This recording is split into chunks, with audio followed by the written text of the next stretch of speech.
სალამი. დღევანდელი ლექციის დღეს გვაქვს მერამდელი ლექცია, დღეს გვაქვს მეექვსე ლექცია გაძლიერებული კურსის და დღევანდელი paper-ის თემა არის semi-supervised learning with pseudo labeling. სანამ დავიწყებ მათ მოყოლას და ასე შემდეგ, მაინტერესებს თუ მოასწარით წაკითხვა.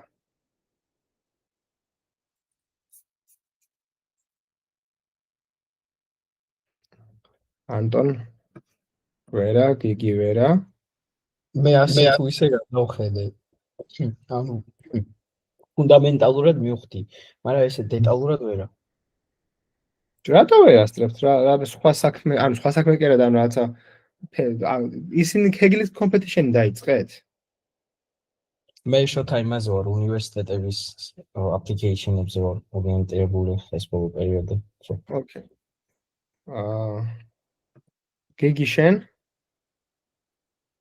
ეროვნულები, ქართული თემები. უნარებს აღარ აკეთებთ. ქართული ისე რთულია კი. Anton, სამივე დაიწყე თუ ერთი დაიწყე მარტო?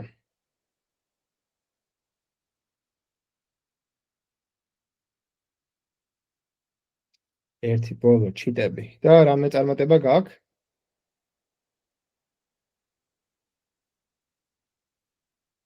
ჯერ არა, ოკეი. რატომ ამას იცი რომ ხა ნუ ისე გამოდის რომ აუდიოს სწავლობ, კი ბატონო, მაგიტო არ მინდოდა დიდად ეგ ისა რომ მაგაზე წაიღებდა დროს და დახარჯავდით დროს მაგაზე.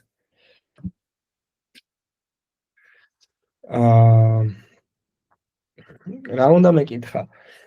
და მეკითხა და მეთქვა რომ ხა ისე გამოდის რომ ხა გვაქვს უკვე შემდეგი ხა შაბათს უნდა გავარჩიოთ ამ მაგ იმების ამოხსნები და რა აზრი აქვს ეგრე.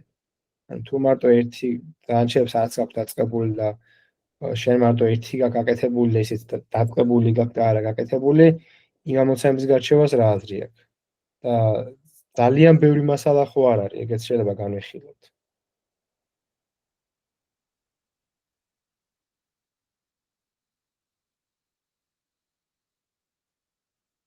ანუ თუ ფიქრობთ რომ რაღაც paper-ის წაკითხვას რომ ვერ ასწრებთ, ეხლა ეგ ისეთი ამბავია რა, ეხლა თუ ვინც მithumetes არ ხართ აბიტურიენტი. Anton შენ შოთა რა იკითხე, თავიდან რო იკითხო გააჭერა. ბევრი მასალა ხო არ არის თქო, იმიტომ რომ ეხლა შაბათს არის ამოცანების გარჩევა და არც დაგიწყიათ და რა აზრი აქვს, რა გავარჩიოთ თუ არც დაგიწყიათ. შაბათს paper-ს ვარჩევთ ეგ მომწონს. competition-ის გარჩევაა. ამ paper-ს აზრი აქვს დაგავიწყდება ეს paper-ი თუ არ გამოიყენე. კაი, შენით იყენებ გასაგებია, მაგრამ ეს არ მეთანხმები თუ? არა, ვიყენებთ ხო, ის დაგავიწყდებაზე იყო დისლაი. ხო, არა, როდ შემეკამათ რა პრობლემაა, კაცო. ხო და დაგავიწყდება რა, ანუ რაღაც მომენტში თუ არ გამოიყენე და გამოყენების ყველაზე კარგი ვარიანტი იყო, რომ იდეა იყო, რომ პირველივე დღეს რომ მოგეცით, მაგ დღესვე უნდა დაგეწყოთ competition-ის გარჩევა. ეხლა თქვენ ხო Python-ის ლექციებს აღარ უყურებთ დიდად იქით რა. თუ უყურებთ იმის ლექციებსაც კლასიკური უნდა უყუროთ ხარ დაგვერხა.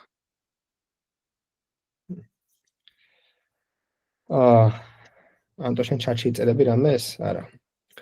ხო და იმასაც ესწრები იმასაც Anton, მაგალითად, ანუ ძალიან ბევრი ხო არ არის ამასობაში, ანუ იმის ლექციებიც, იმის დავალებები, ამის paper-ები და კიდე competition-ი ბევრი ხო არ არის ერთად, თუ ამბავია.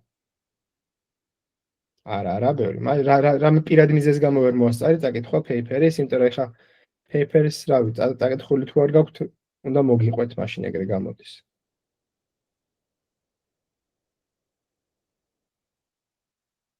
ადრე მქონდა წაკითხული. ოკეი.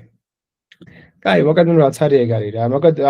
მაგაზე მითხარეთ თუ ფიქრობთ რომ რაღაცა ბევრია და ვერ ასწრებს და ან ეს ფორმატი არ მოგწონთ და ვერ ხდება, ანუ შეიძლება fun ფორმატია, მაგრამ დღის ბოლოს მნიშვნელობა არის რომ ამან უნდა მოგოპოვებინოს წარმატება ოლიმპიადაზე, ეროვნულზე კი არა და იქ საერთაშორისოზე რომ რაღაც ვერცხლი ოქროსკენ გავიწიოთ და თუ ეს ფორმატი ვერ გვადგება მაგაში, ეგ ცუდი არის, ანუ, რა ვიცი.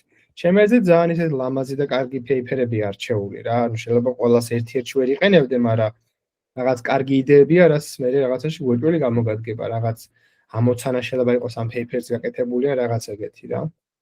ამიტომ ყველა ვარიანტში მე მგონია რომ კარგი რაღაცა, მაგრამ თუ ის კოდი არ დაწერეთ რა აზრი აქვს? ანუ მე თუ არ ადექით და არ გაუშვით ის competition-ი, მთელი მუღამები ხო ბმაში არის, value მოაქვს ბმას. ბმაში გულისხმობ აქ თეორიის მოსმენა წაკითხვას, ჯერ თქვენი წაკითხვას, გააზრებას, მერე ჩვენთან თეორიის მოსმენას და მერე სახში წასვლას და competition-ზე ამ თეორიის გადატანას. ამაგის გარეშე ხო, რავი. იმის ამოცანის გარჩევას დიდი მნიშვნელობა არ ექნება თქვენ თუ არ ცადეთ რა. ამიტომ ხო, ჩემი თხოვნაა რომ არ ვიცი, ან ფიდბექი მოგცეთ და რამე შევცვალოთ, ან თქვენ შეცვალეთ რამე და უფრო მეტად იმეთადინეთ რა. რთულია ასე. კარგი. რამე გახსოვს ამ paper-ზე ანტონ და შეგიძლია რამე შესავლის გაკეთება თუ მე დავიწყო და მე მოვყო ყველაფერი.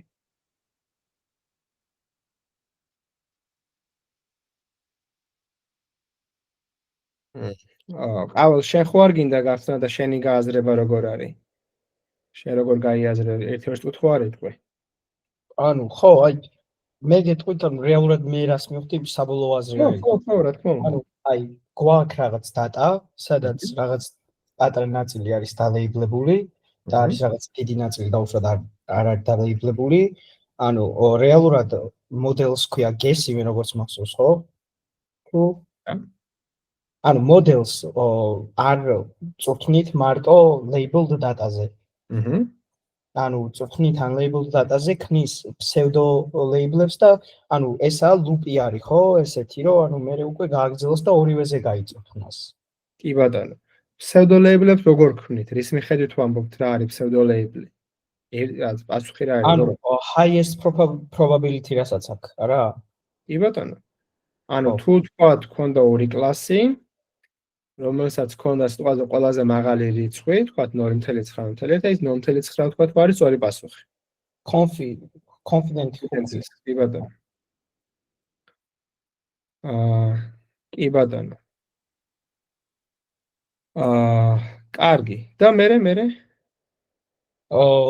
მე მაგ pseudo labeled მას ვაძლევთ training set-ში. და მე ვაგრძელებთ რა ორივეზე გაწვრთნას. და საბოლოო ჯამში ერთი ლოსი გვაქვს თუ ორი ლოსი გვაქვს? ორი ლოსი, ხო? კი ბატონო. ანუ ორი, ხო, ეგრე მახსოვს.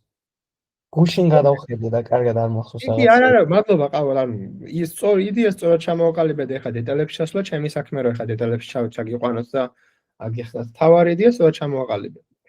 თავარი იდეა არის, სხვა შეერთებით რაღაცა ვიყავ, არაფერი დიდი გამორჩეული ტიპის paper-ი არ არის, რომ დაფიქრდე რაღაცა არ არის რაღაცა სასწაული რა, მაგრამ რომ დაგუგლო ეს paper-ი რო ნახო, ზემოთაც აწერია. ანუ საკმაოდ დიდი ციტაციების citation-ის რაოდენობა აქვს. ხა უახლესი კიდე უფრო მეტი არის. რაღაც 5771 ჯერ იყო საიტით ეს paper და ICML-ზე მიიღეს და ასე შემდეგ. რა თავი ერთი ხედავთ რაღაც ისეთია, რაღაცა განსაკუთრებული papers არ გაქვთ და რო კითხულობ თავიდან განსაკუთრებით რაღაცა ძალიან ვეირდარი რა, მაგასატო რატომ მიხსნი და drop out-ი რა არის, მაგასატო მიხსნი და ასე შემდეგ ერთი განსაკრჩება, მაგრამ დღის ბოლოს საკმაოდ ღირებული paper-ი არის და საკმაოდ საინტერესო იდეებია და ხედვა საინტერესო რა, როგორც მე რო წინა paper-ი რაც გაგირჩიეთ, იყო mix-up-ი. mix-up-ის თელი იდეა არის იმის ყველაზე ლამაზი ნაწილი mix-up-ში არის იმის გააზრება, რომ ანუ შენ empiric იმას რო აკეთებ, რა ქვია, empiric loss optimizations რო აკეთებ, empiric risk minimizations რო აკეთებ, ხო? მაგ დროს შენ აკეთებ კონკრეტულ data-sets და ანუ overfit სხვანაირად განახებს რა, რომ სინამდვილეში ეს data სხვანაირია და შენ მხოლოდ მის სინამდვილეში სხვანაირი ან ნამდვილი data, რაც მაგ ამოცანაზე პოტენციურად data არსებობს ყველაფერი, არის სხვა განაწილება და რა data შენ გაქვს სატრენინგოში, აუცილებლად იგი განაწილება არ არის. ამიტომაც ამას თუ მოერგები, არის შანსი, რომ თლიანს აცდე. და მთელი task-ი მდგომარეობს იმაში, თელი task-ი მდგომარეობს იმაში, რომ შენ უნდა რაღაცნაირად არ მოგივიდეს ეს overfit-ი და ამიტომ აკეთებ რაღაც რეგულარიზაციების მექანიზმს იფიქრებ და ბევრ სხვადასხვა მექანიზმს იფიქრებ, რაც ამ ყველაფერში გეხმარება რა. და აქაც არის რაღაც ეგეთი, ანუ ძალიან საინტერესო მიდგომაა და განახებთ, ანუ ერთ შეხედვით ძალიან არასწორი იდეა, ერთ შეხედვით. ოღონდ ის არ არის არასწორი, просто ერთ შეხედვით პროტესტი გიჩნდება, რომ ეს რატომ მუშაობს. განახებს, რომ რაღაცა ახსნა აქვს მათემატიკურიც და ინტუიციურიც, რატო შეიძლება ეს მუშაობდეს და აი ეგ რატომ მუშაობს, არის ერთ-ერთი ყველაზე საინტერესო ამ paper-ში. რომელიც ახლა რეალურ სამყაროში თანამედროვეობაში ბევრ რაღაცაში არ გამოგადგება. ძალიან ბევრ რაღაცაში არ გამოგადგება. მაგრამ ასევე არის ბევრი ნაწილი საჭიროება საინტერესოდ ჩასვა რა. ესე იგი, რა ხდება? ანუ იდეა არის, რომ ხშირად გაქვს ეგეთი სიტუაცია, რომ არ გაქვს ლეიბლები. და გაქვს მხოლოდ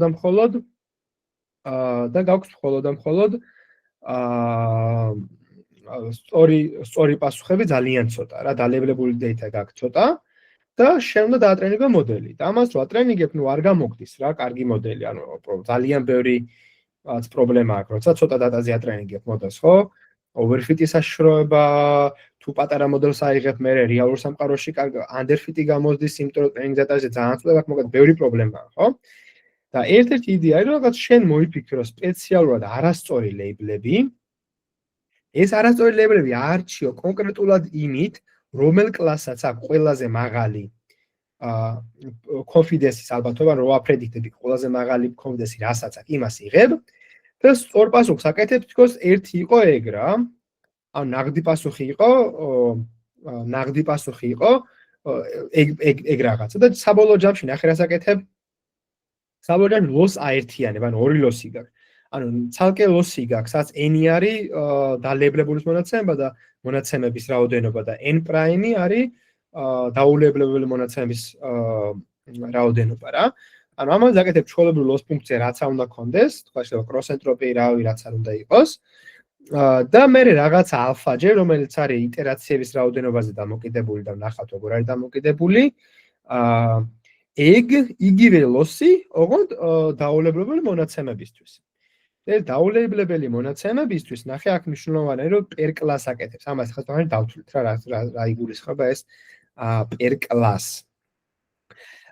და არის ანუ შენ რო რაღაც დაულეიბლებელზე ნახე რომ შენმა მოდელმა ამჟამინდელმა მოდელმა ანუ ყოველ იტერაციაზე ხელახლა ითვლი ამ ფსევდოლეიბლებს. ანუ ყოველ იტერაციაზე ხელახლა ითვლი ფსევდოლეიბლებს და ამ მომენტში რაღაც რო გამოთვალე, მაგით რაც ქონდა ყველაზე მაღალი, იმაზე რომ ეგ უნდა ყოფილიყო სწორიო. ანუ თუ შენ 0.7-ზე თქვი ყველაზე მაღალი არისო, პასუხადეუბნები რომ 1 უნდა ყოფილიყო მან და შეყოლგან ნულები. ანუ ამით გააზრებულად რას აკეთებ იცი?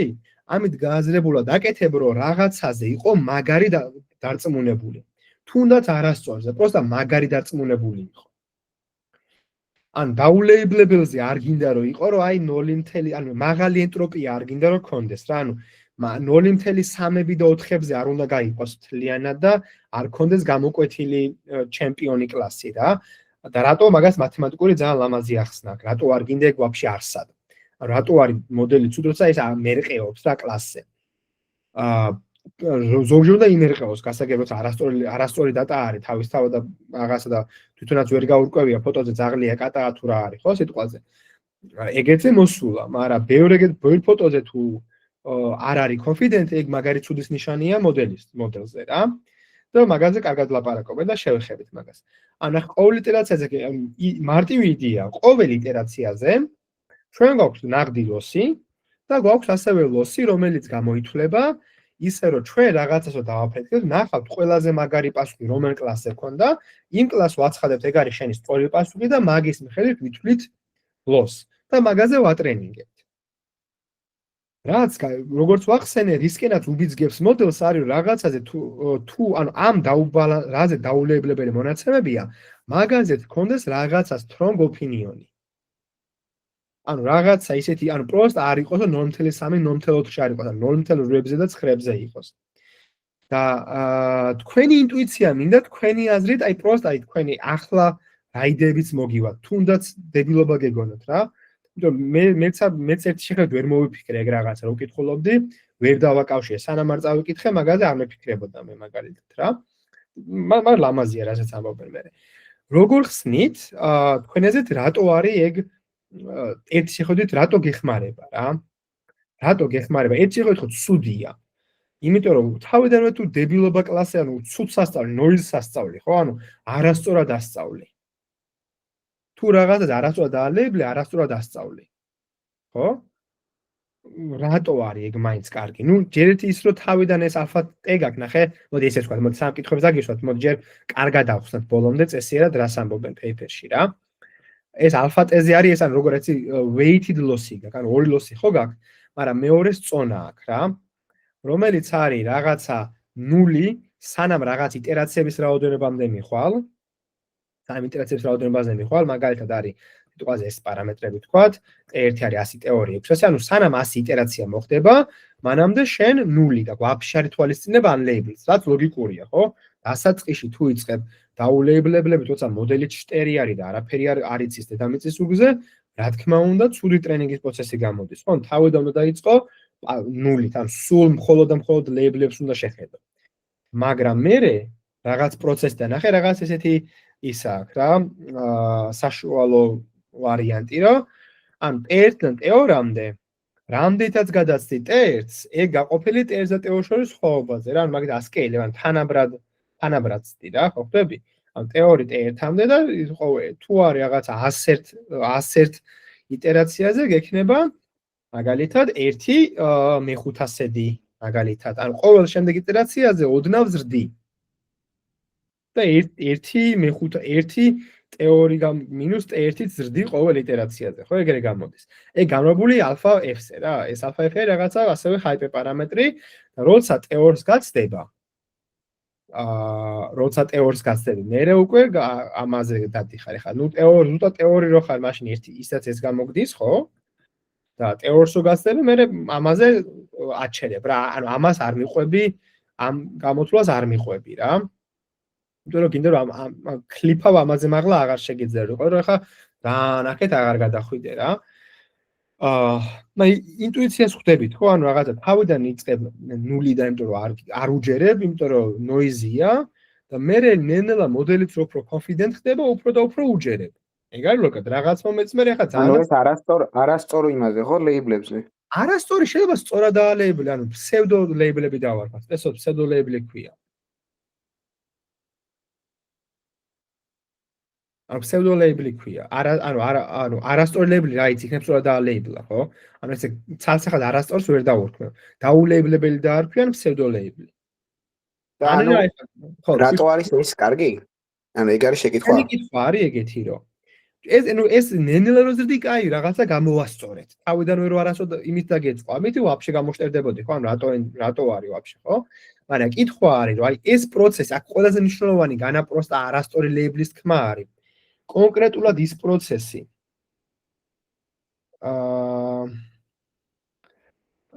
კონკრეტულად ის პროცესი, რომ შენ ლეიბლს ირჩევ მაქსიმუმით, ანუ მანამდე კლასებში რა მაქსიმუმის თქვი, აი ეგ რატო არის კარგი? ეგ რატო გიბიძგებს, რომ მოდელმა რაღაც რობასტ რაღაცა ისწავლოს? მაგაზე იმ პასუხამდე შეიძლება ვერ მიხვიდეთ, პროსტა ვიმსჯელო. ერთი იდეა რაც მგონი ძალიან არასწორი არის, მაგრამ ანუ არასწორი იდეა. რაც რეალურად არის სწორი იმაზე, რომ ძალიან over confident არ გახდეს და უფრო robust იყოს. ხელახლა, ანუ რაც არის ისედაც სწორად დაალეიბლებული, იმაზე over confident არ გახდეს. მაგრამ ეს ხო დაალეიბლებლებს არ ეხება, დაულეიბლებლებს ეხება. ანუ ეს ხო დაულეიბლებლებს აკეთებ, დაულეიბლებელი ეგრე როგორ მოქმედებს დაალეიბლებულზე.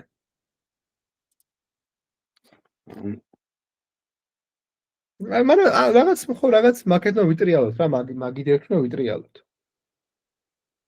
კიდე?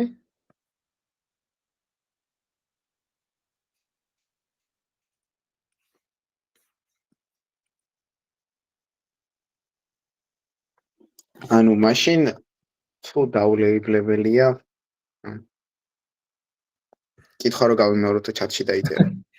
ანტონმა დაწერა ჩატში? თუ ელენემ. ნახე ელენე, კითხვა რა არის? ანუ ეს თქვენ ეს ლოსი როგორ არის აგებული მიხვდი, ხო? და ასევე როგორ არის აგებული უშუალოდ ლეიბლის გამოყვანა, ფსევდო ლეიბლის გამოყვანა არის აგებული იქიდან, რომ შენ უყურებ შენ დაპრედიქტებულ რიცხვებს, ირჩევ ისეთ კლასს, რომელზეც ყველაზე მაღალი კონფიდენტით თქვი და მაგას ეძახი naqd labels და loss ითვლის, ეს თითქოს მართლა ეგ იყოს სწორი პასუხი. ანუ შენ 0.7 რო დააპრედიქტე მაგას ამბობს, რომ ესე იგი მართლა ეგ არის, ოღონდ loss-ის დროს ეუბნება, რომ ეგ უნდა ყოფილიყო 1. და შენ 0.7 თქვი, ამიტომაც cross entropy equivalent loss-ი უნდა აირთყა ეხა შენ. და რატო არის კითხვა არის, რომ რატო არის კარგი? რატო არის საინტერესო რატო არის? ამ თავის prediction-ებში უფრო რომ დაარწმუნდეს. კი ბატონო, და ეგ რატო არის კარგი? ანუ ერთი ნაბიჯი უნდა კიდე მაქედან. შეიძლება decision boundary უფრო. კი, მიდი რაო, decision boundary უფრო რა. უფრო კიცე იქნება, არ ვიცი. ხო, ანუ მანტრიალებ რა, decision boundary-ზე ხარ ეხა შენც.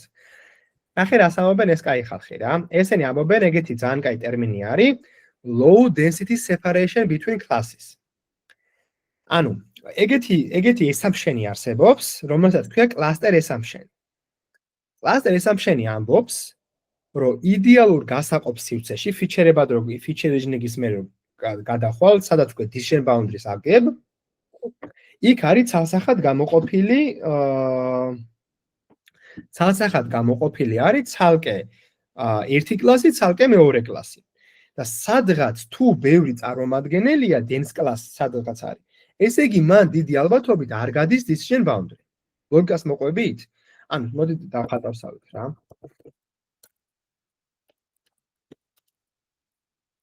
ანუ რაღაც ესეთი იდეაა, რომ დიდ რაღაც საბოლოო სივრცეში, სადაც არის ეს, სადაც ხდება ამ decision boundaries გავლება, ანუ neural ქსელით რო ბევრ networks, ბევრ layers გავდა ბოლოში პროსა softmax-მა ან sigmoid-მა რო უნდა თქვა საბოლოო პასუხი, მან რაღაცა კლასები ესე ხო გაქვს. და აი ამ რეგიონს, აი ეს რეგიონი არის low density, იმიტომ რომ ბევრი წერტილი არ არის. აი ეს რეგიონი არის high density. და ეს assumption-ი ეგეთ რაღაცას ამბობს, რომ დიდი ალბათობით აქ არ უნდა გადიოდეს decision boundary. იმიტომ რომ აქ არის ან თუ რაღაცა მჭიდროდ არის, ესე იგი ერთ კლასს, ანუ cluster assumption-ი ამბობს ეგეთ რაღაცას, რომ რაღაცა ბევრი წერტილი თუ ერთად არის, დიდი ალბათობით, ოღონდ ბოლო ლეიერებში რა, დიდი ალბათობით ერთ და იგივე კლასს წარმოადგენს. დიდი ალბათობით. ამიტომაც, overfit-ი თუ არ გინდა, დიდი ალბათობით decision boundary აქ არ უნდა გადიოდეს. ხო? ანალოგიურად decision boundary აქაც არ უნდა გადიოდეს. იდეალურ შემთხვევაში decision boundary უნდა გავიდეს იქ, სადაც ბევრი წერტილი არ არის. low density area სადაც არის. density გესმით რაც არის და low და high density არის, ანუ წერტილების ის ვთქვათ რა, სიმჭიდროვე ვთქვათ, ყველაზე მარტივი არამათემატიკური ახსნაც საკმარისია ამისთვის. რატო არის ხა ეს მნიშვნელოვანი? სადაც decision boundary გადის. decision boundary ხო ეგეთი რაღაცაა, რომ აი აქ სიტყვაზე ეს არის, მოიცა? რამე სხვა ფრად დავხატა. აი თქვათ ეს არის სადღაც არის decision boundary რა. ეგ ხო ნიშნავს ეგეთ რაღაცას. ეგ ნიშნავს ეგეთ რაღაცას, მოიცა წითლად ვთქვათ. პატისფრად. რომ აი სადღაც აი ეს რეგიონი ეს რაღაც მასშტაბს გააჩნია ცხადი.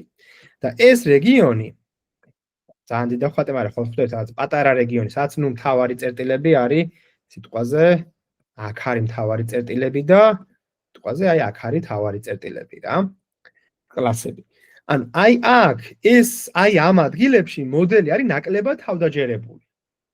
ანუ აქ არის აი 0.5-ებს აპრედიქტებს. 0.4-ებს და რაღაც 51-ებს და ეგეთებს აპრედიქტებს მოდელი. აი მაგალითად TensorFlow Playground-ი რო ნახო და რაღაც აი მოდელს რო ატრენინგებ, თქვათ, რა ვიცი, რაღაცაზე აი ეს დავატრენინგოთ, მაგალითად, ან მოდი ეს დავატრენინგოთ, მოდი რაღაც ამაზე.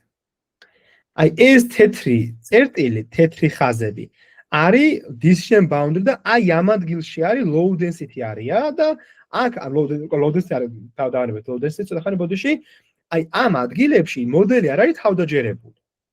რაც უფრო მკრთალი არის, მით უფრო ნაკლებად თავდაჯერებულია რა. ეს ლურჯში და სტაფილოსფეროში თავდაჯერებულია, რომ აქ არის ყველა ერთიანი, აქ არის ყველა ნულიანი სიტყვაზე. აი ამ ადგილებში არის ნაკლებად თავდაჯერებული. და მოდელი ამბობს, ეს ჩვენი ეს ბატონები და ბატონი ამბობს ამ paper-ში, რომ იდეალურ შემთხვევაში აი თავდაჯერებულობა რო არ გაქვს. ეგ არ უნდა იყოს high density area-ში. უნდა იყოს low density area-ში. თუ რაღაც ეგეთი გაქვს high density area-ში, ეგ არის ცუდი. სადაც ბევრი წერტილი გაქვს, მანდ პასუხი უნდა გქონდეს. მანდ არ უნდა გადიოდეს decision boundary. და შენ რო ამას ატრენინგებ ისე, რომ პროსტა თავის პასუხში ყოველთვის თავდაჯერებული იყოს, მაგით შენ უბიძგებ, რომ decision boundary გაიაროს ძალიან low density area-ში. მერტი? რაც არ ნიშნავს აუცილებლად საუკეთესო decision boundaries. მაგას არ ნიშნავს.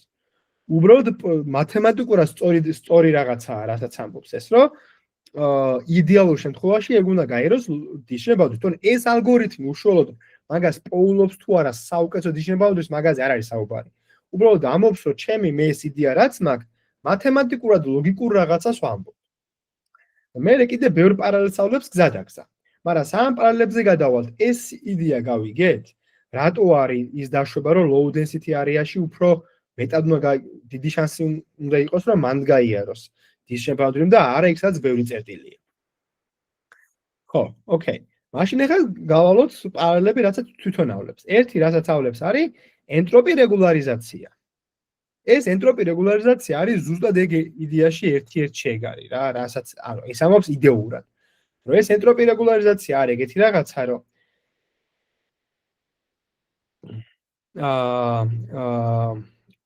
this can favors low density separation between classes without any modeling of the density by minimizing the conditional entropy of class probabilities for unlabeled data. ანუ ეს იდეაში ენტროპი რეგულარიზაცია კაკრას მაგას აკეთებს. რომ ანუ თვითონ მოდელებას არც აკეთებს არაფერს, პროსტ ამის მთელი მუღამი არის. დაჟე კიდია, ლეიბლებიც კიდია, დაულებლებელ მონაცემებზე, რაც შეიძლება ცოტა ენტროპია იყოს, რომ მაღალი ენტროპია არის ცუდი, მაღალი ენტროპია რა არის გახსოვთ? ენტროპია გიგი გახსოვს არის ენტროპია მაგალითად? არა ის უსტი განმარტება დამოვიწყე. გუნებით მითხარი.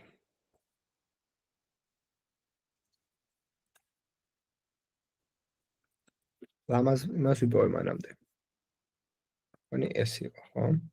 ეს ძალიან ლამაზი. არა.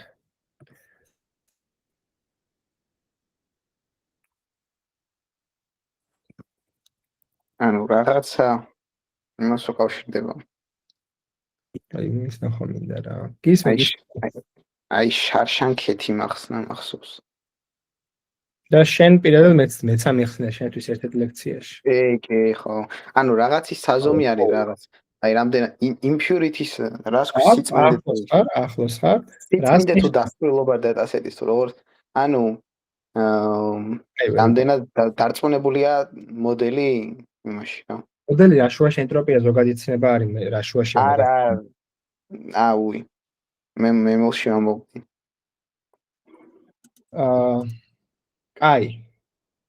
ვინმე სხვა უნდა ენტროპიაზე საუბარი რა არის ენტროპია?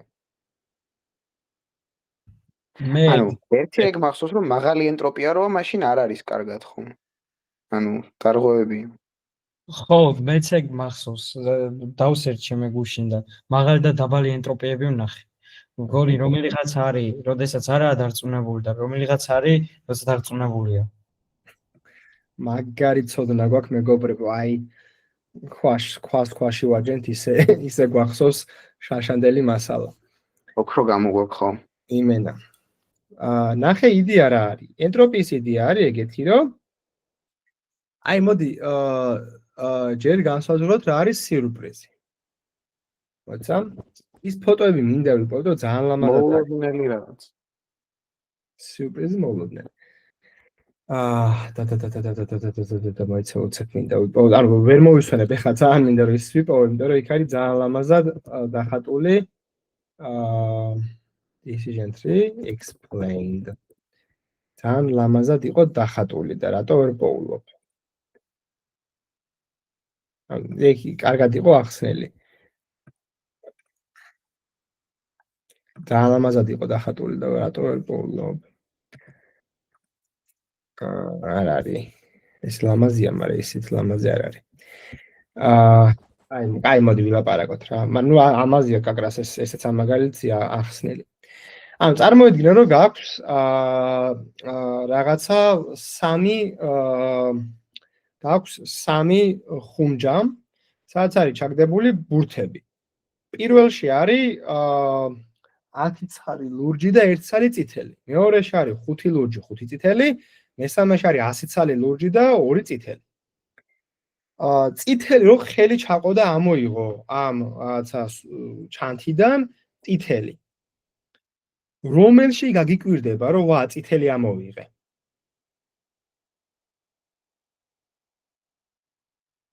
თავიდან თქვი რიცხვები. 1-10 წითელი 10-ია ლურჯი. მეორეგან არის 50, მესამეში 100 და 2. ხო და რომლიდან უფრო გამიკვირდება წითლის ამოღება? ხო. თავი ნაკლები ალბათობა არის ბოლოში. კი ბატონო. მეორეში ანუ მეორეში 50-50-ზე, მაგრამ პირველში უფრო ნაკლები წითელია და განმშობა ალბათობა არის 1/1000, იქ არის 1/50. ხო, 1/11. რა მეტი კაცო, 200. 10 ლურჯი. 200 და ეს მაგარი ვარ მეც. კაი, ამერი. და იქ არც იქა 1/1000-ია ხო მართალი ხარ იქ მეც მაგარი. ხო და ანუ და სიურპრიზი განსაზღვროთ, რა არის იმის სიურპრიზი, რომ ეხლა მე წითელი გამიკვირდეს ჩემი ამოღებული ბურთი. სიურპრიზი როგორ განსაზღვრებდი? 1 გაყოფილი px-ზე, ხო? ხო. რაც უფრო დიდი ალბათობაა, რომ გამოვიდეს, მით უფრო ნაკლებად გაგიკვირდება. რაც უფრო პატარა ალბათობა, მით უფრო მეტად გაგიკვირდება, ხო? კი ბატონო. მე მაგას პატარა მათემატიკური გარდაქმნა უნდა უქნა, იმიტომ რომ 1 გაყოფილი px-ზე px შეიძლება 0 იყო და 0-ზე გაყოფა არ შეიძლება. ხო? ამიტომ ეგ მათემატიკოდ ვერ გამოვა, მე მაგას ლოგარითმში მოსვავ და მე არის ეგეთი ისა. ენტროპია არის სიურპრიზის expected value. მოლოდინი, მათემატიკური მოლოდინის სიურპრიზის დამახსენდა. ენტროპია. ანუ რამდენად უნდა მოველოდო რომ რაღაც გაგიკვირდება. და როდესაც შენ გაქვს მაგალითად მოიცა? აი ეს არის, კი ბატონო, აი ეს მაგალითად.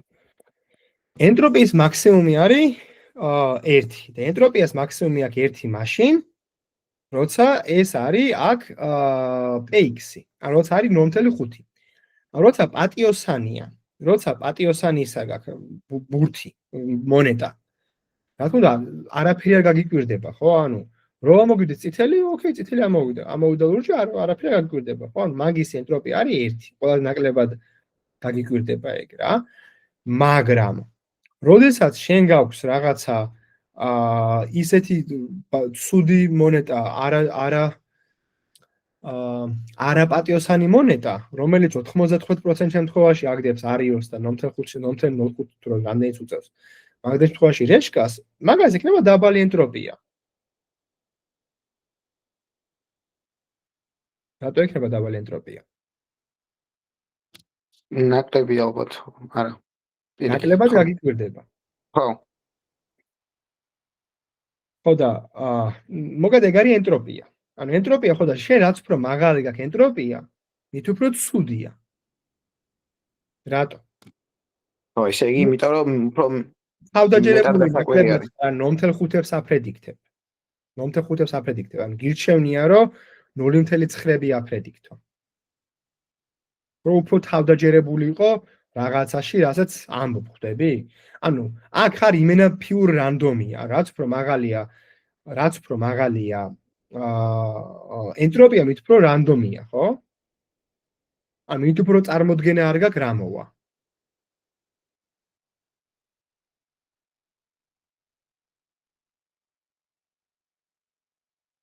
ანუ წარმოდგენა არ გაქვს რა მოვა, ამიტომაც გაქვს მაღალი ენტროპია.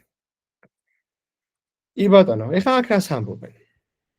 აქ ამბობენ ეგეთ რაღაცას, რომ ენტროპი რეგულარიზაციაც აკრას მაგას აკეთებს რა. აუ ამას აქვს თავისი loss ფუნქცია, რომელიც მოკლედ მაგას აკეთებს იდეაში, რომ ცდილობს რომ ისე დაატრენინგოს მოდელი, რომ ამას ხონდეს ენტროპიას ხონდეს მაქსიმალური ენტროპიას ხონდეს მინიმალური ან მინიმალური ენტროპია ხონდეს, ანუ მაღალი confidence ხონდეს რაღაც prediction-ებში. როცა მაგას აკეთებ, ესენი მე მათემატიკურად ამბობენ, რომ იდეაში ჩვენც მაგას ეს სხვა loss ფუნქციას იყენებს. ეს სხვა loss ფუნქციას იყენებს. და მაგ შემთხვევაშიც გამოდის, რომ მათემატიკურად გამოდის, რომ ერთდაგივე რაღაცას აკეთებენ. ორივე მაგას ემსახურება, რომ prediction-ი ხონდეს უფრო მაღალი, რაც მე იწვევს, რომ ბევრად უფრო კარგი decision boundary გამოგდის. რაც უფრო კარგი decision boundary გამოგდის, მით უფრო კარგია მოდელი, ხო? მაგას დადიხარ. აქ კიდე ახსენეს, აქამდე ხო არ გვაქვს რამე კითხვა.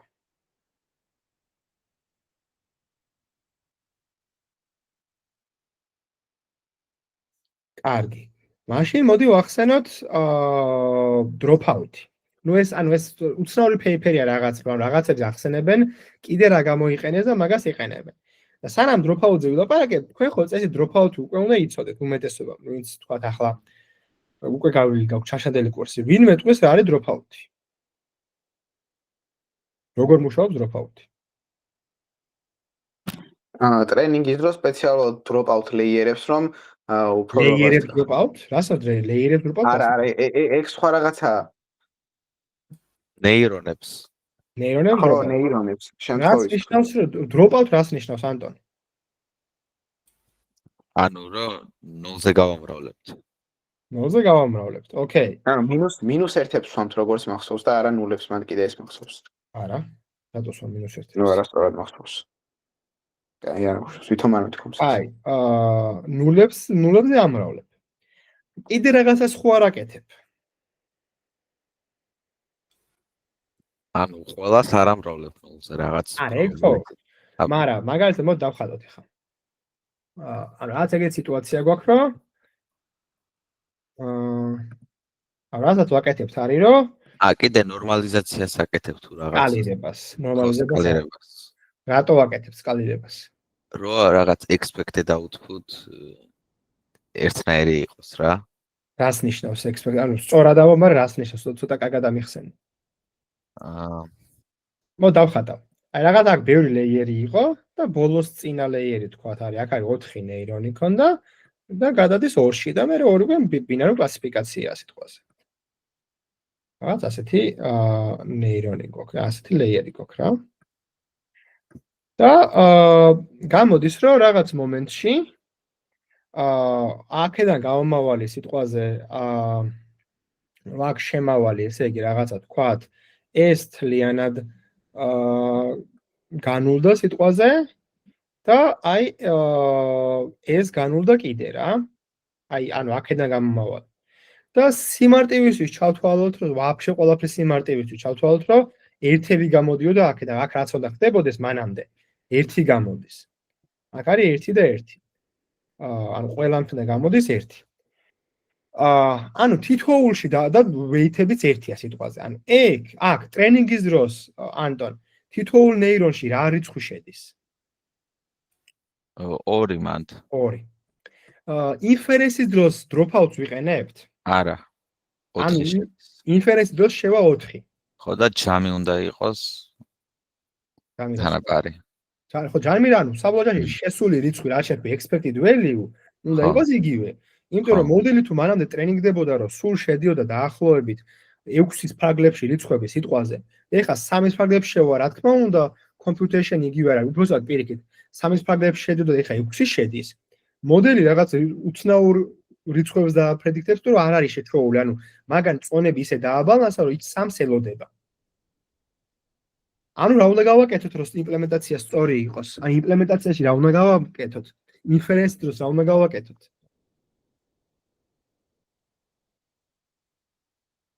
დავასკალიროთ მომაცა. როგორ, რას თქვი დავასკე, რას ვაკეთებ, თუ ამროლებთ, ყოფთ, უმატებთ, ვაკლებთ, ხარისხში აყვავს, ლოგარითმს ვსდებთ, რას ნიშნავს? ერთი დროპაუტის იყო შეფარდებული 0.5 ბოდიში, ანტონ და ეხლა ვთქვი, დროპაუტის ლეველი იყო 0.5. იყო 0.5. ეხლა გისმენ. ერთ შეფარდებული 1 მინუს პ-ზე უნდა გავამრავლოთ, არა? ეს ეხლა სწრაფად ეკითხები ელენებს თუ შენით იმაშვები. არა, ეგ თუ არ არის. ჯამი ერთნაირი რო დარჩეს, ეგ უნდა იყოს. კი ბატონო. ერთი ყოფილი 1 მინუს პ-ზე უნდა გაამრავ. ხო. კი ბატონო, სწორია. ხო, ამ შემთხვევაში გამოვა, რომ 1 ყოფილი 0.5 უნდა გაამრავლო, რაც არის 2-ზე გამრავლება, ხო? და გამოგივა 2-ზე კი არა და მოიცა კაცო. 1 ყოფილი 1 მინუს პ-ზე უნდა გაამრავლო? ეს ხო არამეში გეშლება ეხა. ეს არის ინვერსში როცა აკეთებ. 1 მინუს პ-ზე უნდა გაამრავლო იქ. როცა ინფერენსში აკეთებ, 1 მინუს პ-ზე უნდა გაამრავლო. იმიტომ რომ ინფერენსზე როცა აკეთებ, როცა ინფერენსში აკეთებ დროპაუტს, სინამდვილეში არ კეთდება ეგრე, მაგრამ ორიგინალი იდეა ესე იყო. ორიგინალ დროპაუტის იდეა იყო, რომ შენ ინფერენსის დროს გაამრავლებ 1 მინუს პ-ზე. ანუ 4 რო გაქვს 0.5-ში გადაიყვან, 2-ზე გადაიყვან. ანუ აკეთებ რომ ინფერენსში აკლებ. პროსტა, ამას მიხვდი გიგი? 1 მინუს პ-ზე გამრავლებას მიხვდი? იმიტომ რომ დააბალანსო, მოდელი შეჩოულია 2-ის ფარგლებში რიცხვებს და შენ ხა 4 გაუჩითე. მაგას აბალანსებ. და მაგას აკეთებ რომ პ-ი თუ შენ თუ პ-ი იმას ქენი, რა ქვია, ანუ p პროცენტულობით გათიშე.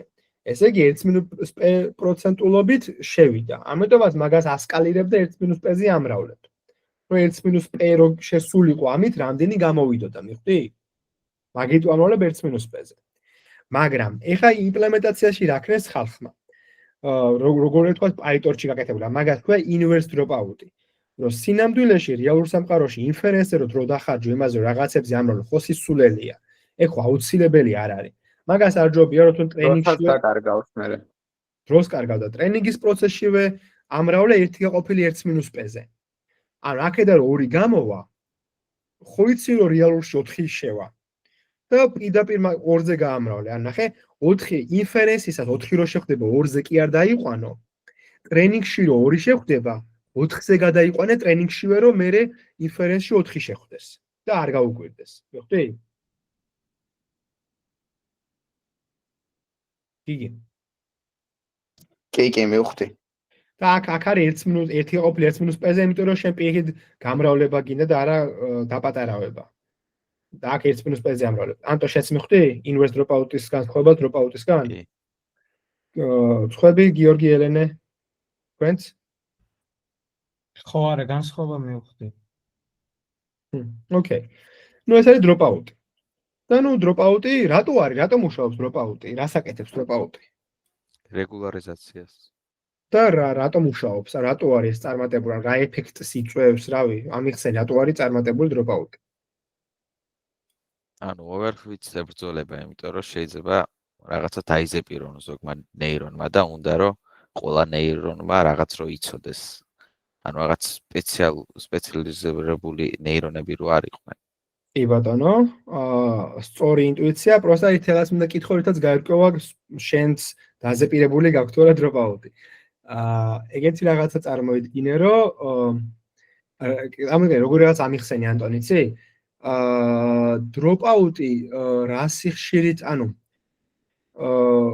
კითხვა რომ დაგისვა პასუხს ეგრევე მიხვდები, მაგრამ გულწრფელად მიპასუხე, რომელი გეგონა მანამდე, ანუ კითხვით არ მიპასუხე, ანუ კითხვამ თუ მიგანიშნა სწორი პასუხი, ან მანამდე როგორც გეგონა ეგრევე მიპასუხე და არა კითხვით მინიშნებით რა.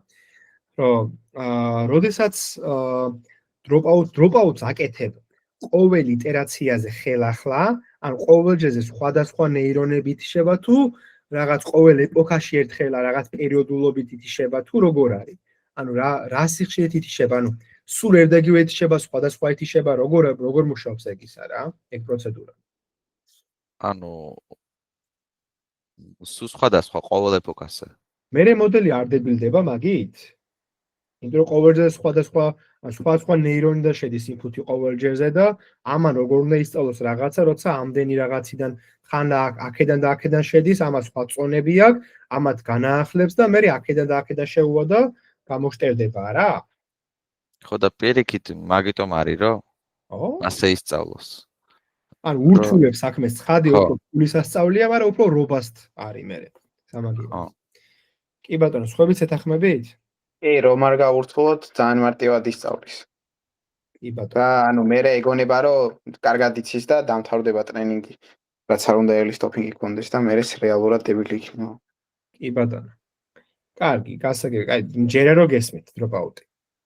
კარგი, კიდე აქ ახსენეს ეგეთი, და ნუ აქ ახსენეს იმიტომ რომ ნუ კარგი შედეგი რო დადეთ, ბოლოს შედეგებს ვნახავ, ნუ დროპაუტით გამოიყენეს რა. ან დროპაუტიანი მუშაობს კარგად.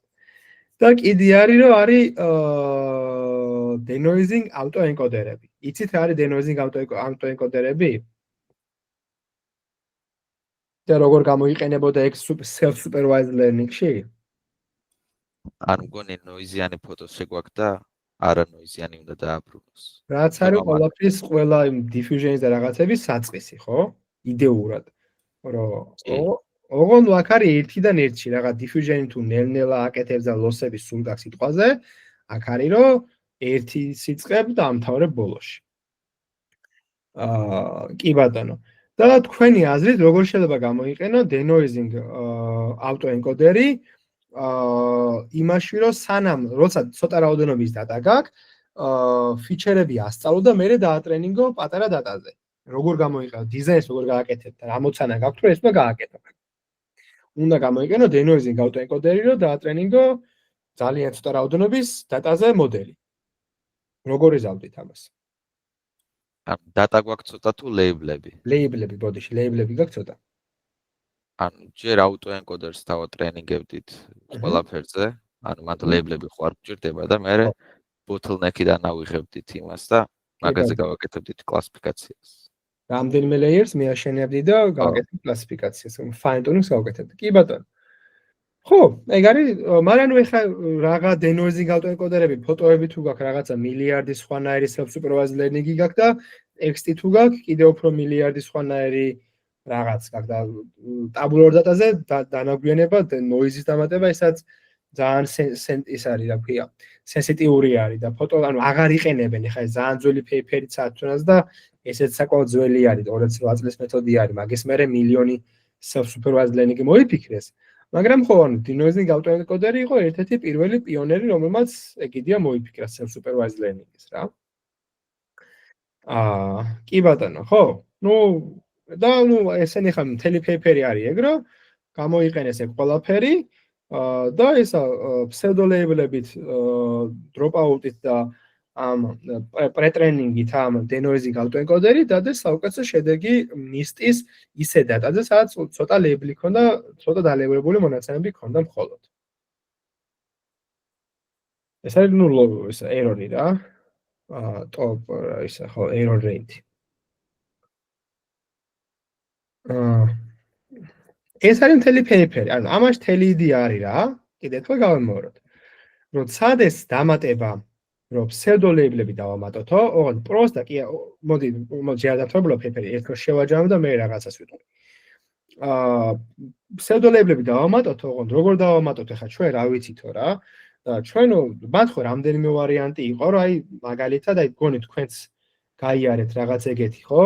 იმასთან მიქასთან გაიარეთ, ერთ პირველივე მგონი ეგეთი ის იყო paper-ი, ხო? რომ ერთით ალეიბლებდით მეორეს და მე ხელახლა ატრენინგებდით. ვის ახლოს აბა ეგ როგორ მუშაობდა? teacher model-ი გქონდა და teacher model-ი ას უხელია. ხო, ელენე. მოგიგებთ ხო? ილაპარაკოს გიგიმ და დავამატებ მე თუმცა. არა, მიდი. იგი სულ ლაპარაკობს კაცო შენ და გველაპარაკე. აუ ვირჩევნია გიგიმ ილაპარაკოს ჩემ. ოკეი, როგორ შენ იგი ძრობთავს უკეთ. ანუ ძალიან დეტალურად მეც არ მაქვს, მაგრამ ანუ არა, კი მახსოვს, მოკლედ ორი მოდელი გვაქვს რა, teacher მოდელი და მოსწავლე მოდელი და ანუ teacher მოდელი მოსწავლე მოდელს ასწავლის და მე ანუ ეს მოსწავლე მოდელი ანუ მე იქით ასწავლის და ეგ მეორე მოდელი უსწორებს ამას. რამდენად სწორად დაალეიბლა. ოკეი. ამასთან პარალელს როგორ გაავლებდი? რასთან? ორივეგან ხო რაღაცნაირად ფსევდო ლეიბლებს ქმნი რაღაც ხრი ორივეგან ხო? კი. და როგორ მაგრამ პარალელს აქ გაავლებდი მაგრამ ანუ აქ ერთი მოდელი გვაქვს და იქ ორი. არა, გასაგებია, მაგრამ ცოტა უფრო flat შემიგარე. აქ ორი ლოსი გვაქვს მაგალითად, იქ ერთი მოდელი, იქ ორი მოდელი გვაქვს. თუ რა ვერ მივხვდი მაშინ რა უნდა ვთქვა. არა, გასაგებია ხარ არა, მაგალითად იმან რატო იმუშავა, ამა რატო იმუშავა, იმან რაზე არ იმუშავა, ეს რაზე არ იმუშავებს, რაღაც ეგეთებზე რო შეადარო შენი აზრით რა. ორივე ხო ერთ რაღაცს ემსახურება, ოღონდ ორი სხვა მეთოდიკით. და შენ რომელს აი ხა ესეც ხო მოусმინე, ისიც მოусმინე, ანუ რა დროს რომელს გამოიყენებდი, რაზეა დამოკიდებული, რამდენი computation-ი მიაქვს პირველს, მეორეს და ასე შემდეგ.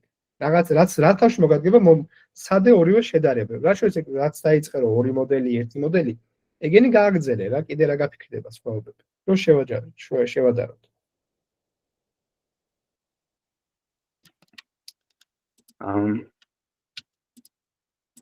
მაცაბა დავფიქრე. აი, გონი ცუდი კითხვა არის ხა, არ, აი, მე ვქნათ. არა, უბრალოდ მე ვერ ხვდები სწორი კითხვა. ანტონ, შენ ცადი აბა მიდი. ანუ მანდაც მასეთი ლოსი არის, ანუ ჯერ ground truth-თან არის პირველი და მეორე არის soft label-ები teacher-ის მოდელის. teacher მოდელის. და ჯამი არის მაგათი lambda-ზე გამოყენებულია მეორე.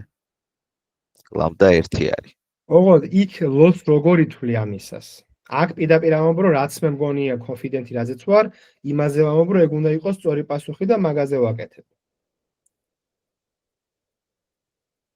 იქ soft labels ვიღებთ teacher-ის. თუ ანუ კითხვას ვერ მივხვდი. soft label-ი, ხო და იქ soft labels იღებ. teacher-ის, ანუ იქ შემთხვევაში და ახე განსხვავება რამდენი რომ დაინახოთ, იცი რომ აქ მე რაც მგონია სწორი პასუხი, მაგას ვამბობ რომ არის სწორი პასუხი და მაგაზე ვამბობ რომ ერთი უნდა იყოს და უბიძგებ ჩემ თავს რომ მაქსიმალურად სულ confidently პასუხობდე რაღაცას, არ ვიყო შუაში არასდროს და ის რას აკეთებს? და ის teacher-ის soft labels იღებს. ეგ რას ცulis შენი აზრით? ანუ აღარ არის მასეთი confident რა. ანუ იქ აღარ არის, მაგრამ სამაგიეროდ ისიც არა აქვს რომ თუ ეს აირია და თავიდანვე თუ ცუდი რაღაც ისწავლა, მაგას არ გადაყვება და იქ არის, ეს გადაყვება და ის არ გადაყვება მაგალითად, ხო? თან იქ ეწერა რომ 70% შემთხვევებში არასწორი დაკეთებს labelings და ხო, დიდებადად ეს კიდე უფრო ეგრე იზავს, ხო, ანუ teacher მოდელმა თუ ეგრე ქნა, ესეც ხო ესე იზავს. ხო. ხო, ანუ არ ვამბობ ორივე ანუ ესეც ეხლა როდინდელი paper-ად ეს იდეალური რაღაც არ არის, ანუ ამით რის თქმაც მინდა რაც აქედან მინდა რომ წაიღოთ. არის რომ რაღაც ერთი რომ ზოგადად ეს pseudo label-ი ცუდი რამე არ არის, თუ მოარჯულებ მოსულა და რატო აქვს მაგას მათემატიკური ახსნა ის რომ decision boundaries ისე ატარებ რომ იყოს რაც შეიძლება low density ადგილას და იყოს ძალიან თავდაჯერებული მოდელი შუაში არ იყოს, შუაშისტი არ იყოს. და მეორე ის რომ აი ეს ნელ-ნელა რომ უჯერებ უფრო მეტად ამას, რომ არის ნელ-ნელა რომ გეზრდება და არა იმის რა ქვია მაგას learning rate scheduler-ის უკუნაირად რო არის, ხო? ანუ ნულიდან იწყებ და ზრდი, თავიდან არ უნდა უჯერებდე, მერე ნელ-ნელა უნდა უჯერებდე. ხოლმე ამის თქვა მინდოდა. ოღონდ აქ არის უცნაურობა რა. რომ აქ რაღაცეები მე გამოვტოვე სპეციალურად რომ ჯერ იდეა აღმეწერა და მე პრაქტიკაზე გადასულიყავი უშუალოდ როგორ ქნეს ამათმა. მაგარი უცნაურად ქნეს. softmax-ი არ გამოუყენებიათ. გამოიყენეს sigmoid-ი. ანუ კლასში სადაც სადაც არის 10 კლასი, ამოცანაშიც არის 10 კლასიანი ტრენინგი, 10 კლასიანი ამოცანა ასე თქვაზე, ხო? გამოიყენეს sigmoid-ი. და არა softmax-ი. რაც გააკეთეს ეს არის რომ sigmoid-ი სიგმოიდი არის თითოეულ 10 ლოჯიტი ხო დააპრედიქტეს და სიგმოიდში ეგ softmax-ში კი არ გადის ეგ 10 რიცხვი. სათითაო სიგმოიდში გადის და მაგის მიხედვით ირჩევა, რასაც უფრო მაღალი კოეფიციენტი აქვს. სწორი პასუხიც და მე ლოსიც მაგის მიხედვით binary cross entropy-ები მოყვება უკან ჩათვალე რა. binary cross entropy კი არა, ჩვეულებრივი cross entropy-ა არის. ოღონ ნუ ისია ხო binary cross entropy-ები ხო ეგრე არის და ესე მოყვება რა. ჯამი აკლდება ეგრე არის ლოს, ანუ ესე ითვლება, მაგიტოა აქ თითოეული კლასისთვის. აქ რო ანუ თითოეულ კლასზე ხდება ეგ ყველაფერი რა. რომ ანუ თითოეული კლასისთვის ითვლება ეგ ლოსი. მან ხო binary cross entropy აქვს რაღაცა ლოსი გაქვს. ანუ იქ ნაღდი პასუხი 0 იყო და შენ 0.5 თქვი. არა და მან უნდა გეთქვა ცოტა პატარა, მიხვდით რას ვამბობ მან? ანუ 10 ლოჯიტი ხო გაქვს? 10 ლოჯიტზე 10 ლოსი გაქვს ფაქტობრივად. ანუ ჯამი შეიძლება ერთი სტოლი არ იყოს? რა თქმა უნდა. არც იქნება უმეტეს შემთხვევაში კი და რა არის იმის შანსი რომ ერთი დაждდეს ძალიან ცოტა. ნუ ეგრე მიუდგნენ, იმიტომ რომ ეგ აწყობდათ რა, ეხლა დებილები არ არიან, მიუდგება მასთან მოცანა სიგმოიდით რა. ჩემი აზრი არის რომ იმიტომ მიუდგნენ რომ softmax-ი არ იცოდნენ. არა. არა. მაცა ეს რომელი წლის paper-ია? ეს არის 2013-ის. და მაშინ იყენებდნენ ხო softmax? რავი კი, ალბათ, რა ვიცი. წესით კი. არა, რომ მეთქი იქნება არ იყოთ ხო გამოყენებაში softmax. არა, ნუ ჩემი აზრით იდეა არის ის, რომ ზოგადად ძალიან კარგი ფუნქციაა სიგმოიდი ამათ რაც უნდათ იმისთვის. რომ ძალიან confidently თქვა, იმიტომ რომ სიგმოიდის ფუნქცია ხო გაქვს როგორ გამოიყურება. დაგუგლოთ. აუ softmax-ი 1900 წლიდან ყოფილა. არა, ეგ უეჭველი, მაგრამ გამოყენება შეიძლება პრაქტიკაში არ იყენებოდეს, თორე ხა დიდი ხანი არსებობს, რა თქმა უნდა. ნახე, რაღაცის მერე არის ძალიან ახლოს 0-თან, ან ძალიან ახლოს 1-თან. და კაკრას ეგ ინდა შენ, ხო? რომ აი ისეთი რიცხვები აპრედიქტო, რომ ძალიან მაღალი ალბათობებით აპრედიქტო ერთები. ანუ ძალიან ერთთან ახლო რიცხვები აპრედიქტო რა. გაჯერებულია ძალიან ეს ფუნქცია, რაღაცის მერე იმენა ერთთან ხო ასიმპტოტი აქვს და იმენა ერთთან არის ძალიან ახლოს და 0-თან ძალიან ახლოს არის და ამაზე უფრო მეტად გამოვიდოდა მაგათი იდეა ვიდრე softmax-ზე. იმიტომ რომ იქ რო უბიძგო მოდელს რო ძალიან confident რიცხვები დააპრედიქტოს უფრო რთულია ვიდრე აქ რო უბიძგო. მიხვდი? რაც კიდევ ერთხელ ამ paper-ში მე ვერ ვხედავ რაღაცა რევოლუციურს, ვერ ვხედავ რაღაცა ისეც, რაც ეს ჩემი პირადი აზრი არის, რაც ვერ ვხედავ რაღაც ისეც, რაც რაღაც სამყარო შეცვალა, რაც ეთეშენი ზოლიუნიდი არ არის, რა თქმა უნდა, რაღაცა masked auto-encoder-ები და დაინო და ეგეთი არ არის ცხადია რა. მაგრამ ამას აქვს თავისი პლუსები. ერთი იმის გააზრება, რაც არის რომ ეს რამდენ მნიშვნელოვანია decision boundary და რამდენ მნიშვნელოვანია density, ამ ყველაფერს ეგ ძალიან მაგარი დაშვებაა და ეს entropy რეგულარიზაციაც საინტერესო იდეა არის ზოგადად ეს cluster assumption-ით საინტერესო დაშვება არის. მერე ის იდეა რომ ნელ-ნელა ზრდი რაც ლოგიკურია, იმიტომ რომ ეს რო გამოიყენო ზოგადად, ანუ შეიძლება ანუ ეს კომბინაცია ცუდი არ არის, ამას თუ შენ ანუ ეს ანუ ამის გამოყენება ამოცანაში შეიძლება, თუ ძალიან ცოტა გაქვს, ამის და შეგიძლია. თან სწრაფა ტრენინგდება, არ ჭირდება ამას რაღაცა, თქვა teacher მოდელი ჯერ და მერე ის და მერე ეს, ანუ უფრო სწრაფა ტრენინგდება. ვიდრე ის, მაგაში ხო მეთანხმებით, რომ ეს უფრო სწრაფა ტრენინგდება ვიდრე ის soft label-ებიანი teacher student მოდელი. კი.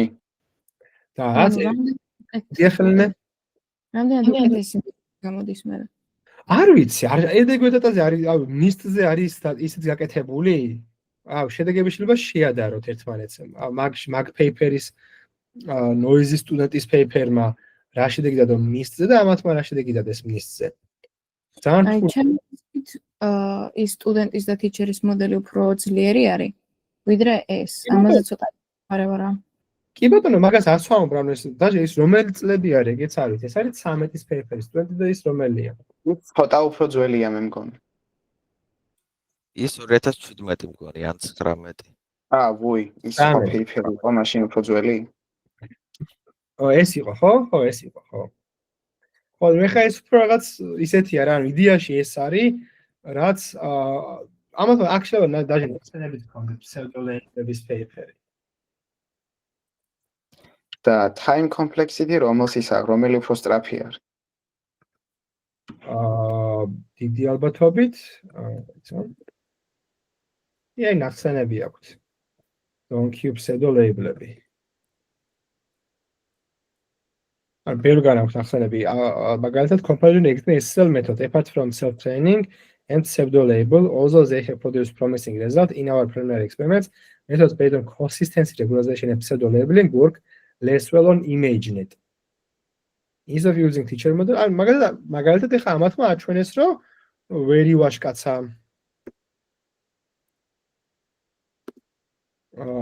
ვაშკაცა მაინც და მაინც ამ მოდელმა ImageNet-ზე. Akidi ამბობენ, რომ work based on pseudo-label are similar to self-training, but also suffers the same problem with consistent training since they rely on model being trained instead of converged model with high accuracy to generate pseudo-labels. მართალია. Binary framework in semi-supervised learning also include graph-based. Ну, იდეა გასაგებია რა, რასაც ამბობენ, რომ ამაზე ნაკლებად მუშაობს და ახლა აქ მაგათაც თქვენს ეგეთი რაღაცა, რომ similar suffers the same problem. They rely on model being trained instead of converged. Model being trained instead of converged model with high accuracy to generate pseudo labels.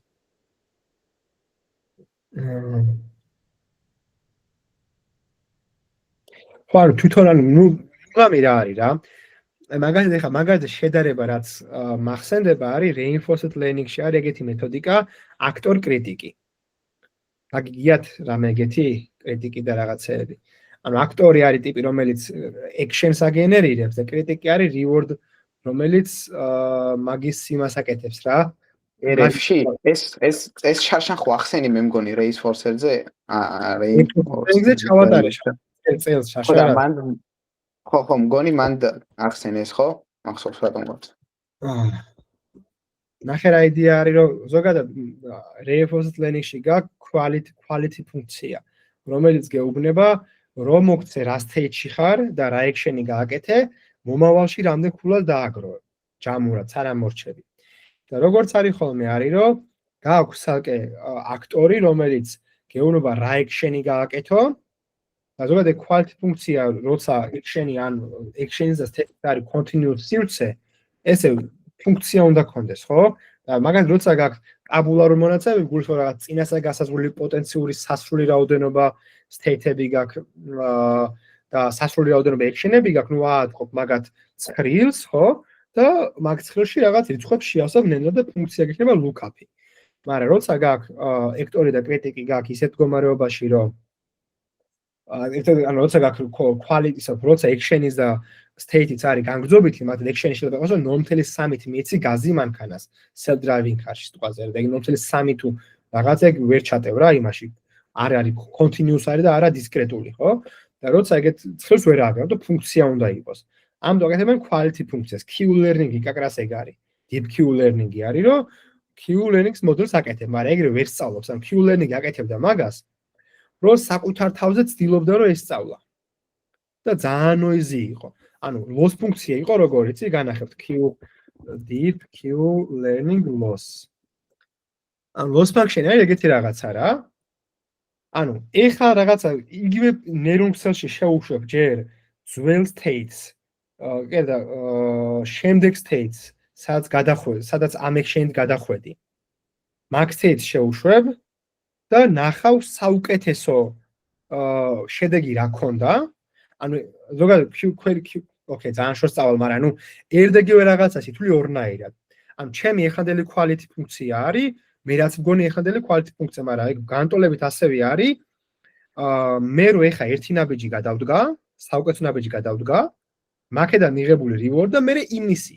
ანუ რეკურსიული დამოკიდებულებაა რა. ჩემი პასუხი არის ეხა რო ნაბიჯი გადავდგა, სადაც აღმოჩნდები მაგისი პასუხი პლუს ნაბიჯში რა ქულაც ავიღე. ანუ ჩემი საბოლოო ჯამში დაგროვებული ქულები რა არის? ერთჯერადი ნაბიჯი პლუს იქ რაც დაგროვდები. მე ეგეთი და ჩაშალო ეგ არის პირველი ნაბიჯი პლუს მეორე ნაბიჯი პლუს მესამე ნაბიჯი. იდეაში ხო განტოლებაა, რაც რო შეკვეცო არის ჩემი ეხანდელი პოტენციური მომავალი ქულები უდრის, ერთი ნაბიჯი რო გადავდგა და მე სადაც აღმოჩნდები მაქედან მომავალი ქულები, ხო? და მაგას და ეს ქულის ფუნქცია ხო ერთგვარი რაღაცაა. ანუ quality ფუნქცია, რომელიც გეუბნება შენდექს და დღევანდელს. რასაც აკეთებ არის, რომ ერთმანეთს აკლებ. ამ ორ გამოთვას აკლებ ერთმანეთს და გინდა რომ ნული იყოს. რომ თუ შენი ფუნქცია სწორად აღწერს ამ დამოკიდებულებას მათემატიკურს, მაშინ ამ შემთხვევაში უნდა მიიღო ნული და მაგას ატრენინგებ. მაგრამ ეს არის მაგარი და არასტაბილური ტრენინგი. აი ძალიან არასტაბილური ტრენინგია. ამიტომაც გაქვს ეგეთი ვარიანტები, რომ კრიტიკის teacher იმას გავსწრთი რა. ანუ ორი ცალი კრიტიკი გაქვს. ანუ ეს Q ფუნქცია გაქვს ორი ცალი. და ამას ითვლი ერთით, ამას ითვლი მეორეთი. და ამის წონები გაქვს ცოტა ხანი დაპაუზებული, ამას ატრენინგებ. და ყოველ 10 ეპოქაში ერთხელ, 10 თამაში ერთხელ სიტყვაზე, ამის წონებს პირდაპირ გადააკოპირებ ამის წონებში. და ამით target-ი.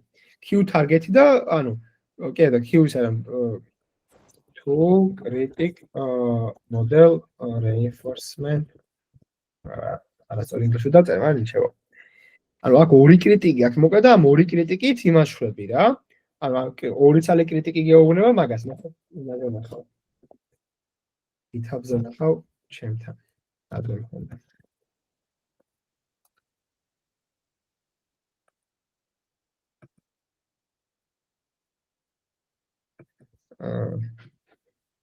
ადრე ჩაიშოდი რაღაცებს, აი რომელი ასე თქვა და დიდი პიჯი უეჭველი ეგეთი იქნება. მეცო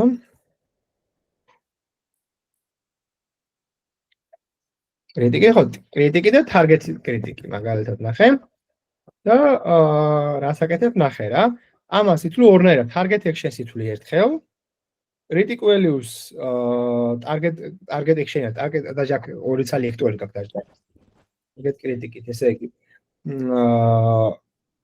ითვლი ერთხელ ჩვეულებრივი კრიტიკით ითვლი ერთხელ და შენი loss ფუნქცია მერე გამოითვლება ამორის მიხედვით ნახე ეს და ესე, კარგი, ანუ ორი იმით გამოითვლება, რა ასე ვთქვათ, ანუ ორი იმით და ორი სხვა მოდელი გაქვს. და როგორც ნახე, რაღაც პერიოდულობით ერთხელ ამაში აკოპირებ. რაღაც პერიოდულობით ერთხელ აკოპირებ, რა. ამ სამიწერია ეგ. რა თქვა შეთხლა აკოპირებ, ეს update method parameters. ამ დაინოსნარი რაღაც არის. დაინო აღარ მახსოვს როგორ არის. დასაკითხი მაქვს. EMA იყენება მანდაც. EMA ანუ exponential moving average. რისი moving average ხდება მანდ ოღონდ. ანუ ორი იდენტური მოდელი გვაქვს და ხო, კი ბატონო. ხო, ანაც ეგ ხდება, კაროჩე რა. და ტაუ ხო, მოკლედ იმით აკეთებ რა. ხო. მოკლედ ხო, მოკლედ ამის თქმა მინდოდა რომ ამას გავს რაღაც ხრი, რა ეს ძალიან არასტაბილურია, როცა საკუთარ თავზე აკეთებ, საკუთარ თავს ალეიბლებებ და საკუთარ თავს აკეთებ რაღაცებს. უფრო სტაბილურია, როცა ორი მოდელი აკეთებ, ორი მოდელით აკეთებ რაღაცებს. მაგალითად სტუდენტი და ტიჩერი, ეგ უფრო ლოგიკურია, უფრო კარგად მუშაობს. მაგრამ ამასაც თავის პლუსები და მინუსები აქვს. რა ანუ საინტერესო ნამდვილად არის. აქედან რაღაც იდეის აღება შეიძლება ნამდვილად რადგან ისგაერეთ ეხა ეს არის უკვე აღარ არის გასავლელი ვერ ვიტყვი, რადგან ის noisy სტუდენტი, noisy teacher სტუდენტი გაიარეთ, არ ნიშნავს, რომ ეს აღარ არის გასავლელი რა. იბადო. გაცილებით სწრაფი, აი გაცილებით სწრაფი ვიდრე noisy სტუდენტი. ხო, რა თქმა უნდა, მაგას თავის უპირატესობა აქვს, ხო? უბრალოდ ანუ accuracy-ის პონჩი სტუდენტის მოდელი უფრო მაგარი არის ვიდრე ეს რა. კი. იმას პირველი პეიჯზე უწერია, მგონი მაგას პირველ პეიჯზე უწერია, რომ მაგას აქვს 82 მთელი რაღაცა და noisy students აქვს 88.5. ხო, მაგრამ სხვადასხვა დატასეტზე ამას imagine-ზე არც გაუტესტავს. ამათმა გატესტეს NIST-ზე. ხო. imagine-ზე ამათმა თქვეს, რომ ესენი არ მუშაობს კარგად, ხა არ ვიცად მოუწერია თუ არა, მაგრამ პირველ პეიჯზე. აი, ანუ აქ უწერიათ, რომ ესენი არცზე კარგად არ მუშაობს imagine-ზე. Ensemble less work on imagine. ახსნა გამარტება არ უწერიათ, რატო არის ეს ნაკლებად წარმატებული. აქ რაღაც კითხვა მაქვს. ისმენ.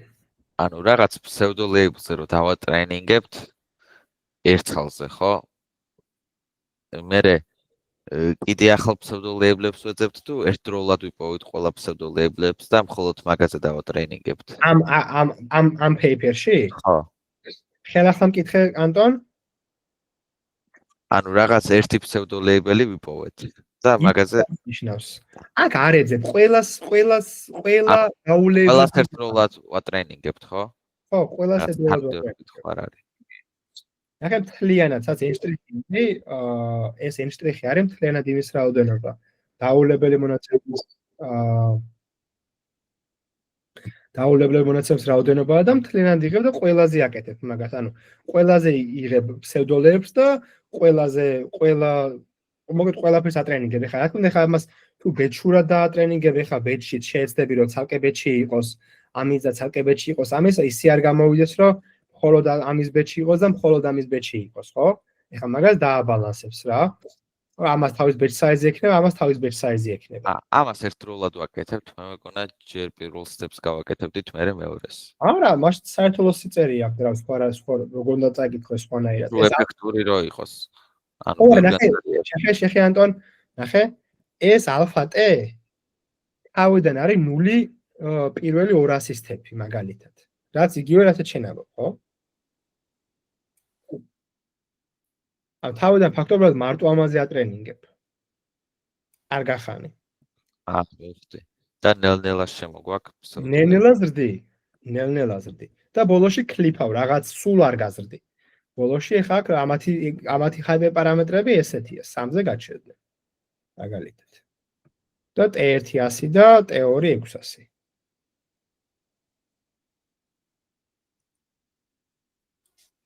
და მთლიანად რო დავატრენინგოთ და მე pseudo label-ებზე ეგ რატო არქნეს უარესია? მთლიანად თავიდანვე რომ აი ესეთ ერთი იყოს, სულ ერთი იყოს ეს მაგალითად? არა. სანამ ტრენინგში. ხო, ანუ არა. ჯერ უბრალოდ დავატრენინგოთ რისი label-ებიც გვაქვს. მე ვქნათ pseudo label-ები და მე ცალკე pseudo label-ებზე დავატრენინგოთ, ანუ ერთდროულად რატო ვშვებით? რამე მიზეზი ხო არ არის მაგას? გავიგე. ანუ რატო ანუ წესი ხო გავიგე, ესე შენ კითხულობ ეგეთ რაღაცას, რომ ჯერ სადამდეც შეგვიძლია გავწუროთ label-ებზე და მერე შემოვიყვანოთ არა label-ები. ნუ ჩემი ახსნა მაგაზე რომ შენ ხე მე და შენ ხა შევხედავთ ორი სხვა მხრიდან. შენ ამბობ ეგეთ რაღაცას, რომ თვითონ მოდელიც უკეთესია რომ დიდი ხანი გაატაროს მხოლოდ label-ებზე. და მერე ცალკე იყოს ამაზე. ჩემი ხედვა არის რომ მარტო ამაზე რომ გაატარო, მოდელი გაფუჭდება. რაღაც პერიოდი მარტო ამაზე რომ ატრენინგო, მოდელი მაგარი გაფუჭდება. ძალიან აქეთკენ წაიღებს და catastrophic forgetting-ის ნაირ რაღაცა გამოუვა. ეხლა ესეც ჩემი ხარზე ნათქვამი სიტყვებია, უნდა აჩვენოს ექსპერიმენტმა, მაგრამ ძალიან მაგრად მიგზნობს გული რომ ეგ მოხდება. კაკრას რომ ესენი ამის გამო ძალიან გაფუჭდება და ამის თანაარსებობა უბიძგებს იმაზე, რომ მოდელმა ძალიან არ გაუბეროს აქეთკენ რა. და აქ threshold-ი არის თუ ვაფშე ყველაფერს ვატრენინგებთ? Threshold-ი რის threshold-ი? Confidence-ის pseudo label-ებზე. არა, ყველას. ხო, მაშინ ლოგიკურია ესე რატო არის? ანუ გინდა რომ აი ყველაფერი გაწურო ბოლომდე ერთისკენ აფრედიქტო რა, რომელიღაცაზე თქვას 1. ახო, თანო მუღამე რა არის ახო, ცალსაკ 10 ჯერ აკეთებ predictions. და რომელიღაცაზე იყოს მაგარი თავდაჯერებული და დაანში ყველაზე ნულები დააფრედიქტოს. ანუ გინდა რომ უბიძგო რომ softmax დაემსგავსო, სადაც ერთები და ნულები იქნება.